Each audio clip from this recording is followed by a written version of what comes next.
त्यामुळे या सगळ्या घडामोडींवर आपलं लक्ष असणारच आहे। तुर्तास वळूयात पुढच्या बातमीकडे। बातमी मुंबईत नाही येते। नॉनव्हेज खाणाऱ्यांना घर नाकारण्याच्या प्रकरणी आता जोरदार टीका झालेल्या प्रॉपर्टी एजंट भावेश कावरे हा अमित ठाकरेंच्या भेटीला दाखल झालाय। मनसेचे उपशहर प्रमुख योगेश सावंत आणि भांडूपचे पदाधिकारी त्याच्यासोबत उपस्थित आहेत। मनसेने या प्रकरणी त्याच्यावर गुन्हा दाखल करण्याची मागणी केली होती।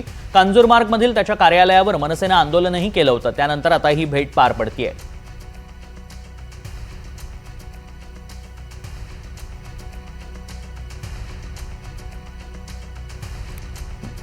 भावेश कावरे अमित ठाकरेंच्या भेटीला पोहोचलाय।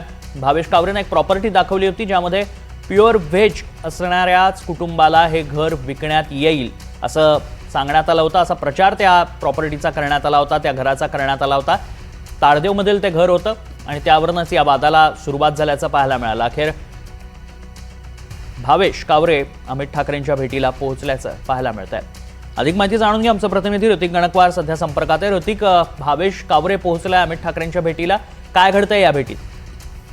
नक्कीच आपण बघतोय की हाच तो भावेश कावरे आहे ज्याने एक व्हिडिओ सोशल मीडियावरती टाकलेला होता की ताडदेव मधील एक इमारत आहे, त्या इमारतीमध्ये शुद्ध शाकाहारी लोकांनाच फ्लॅट मिळेल, कोणीही नॉनव्हेज खात असेल तर इथं जागा नाही, अशा पद्धतीचा एक वादग्रस्त व्हिडिओ त्याने बनवलेला होता। त्यानंतर मनसे असेल, ठाकरे गट असेल, त्यांनी या कावरे विरोधात आंदोलन केलेलं होतं। दोन समाजात तेढ पसरवण्याचा आरोप याच्यावरती होता। आता तोच कावरे त्याने सुरुवातीला जाहीर माफी मागितलेली होती आणि आता अमित ठाकरे यांची भेट घेतल्याचं आपण बघतोय आणि या ठिकाणी देखील कावरेनं अमित ठाकरेची माफी मागितल्याचं आपण बघतोय। थोड्या पूर्वीच तो भेटीला दाखल झाला असून आपण बघतोय की अमित ठाकरे यांना तो भेटलेला आहे आणि एकंदरीत त्याच्याकडून जो अनावधानानं व्हिडिओ तयार करण्यात आलेला होता त्याच्यावरती त्यानं दिलगिरी व्यक्त करत असल्याचं आपण या ठिकाणी बघून येतोय। मात्र एकंदरीत 3-4 दिवसापूर्वीचा हा त्याचा व्हिडिओ व्हायरल झालेला होता, त्याच्यामुळं मराठी जनांमध्ये मोठा रोष त्याच्या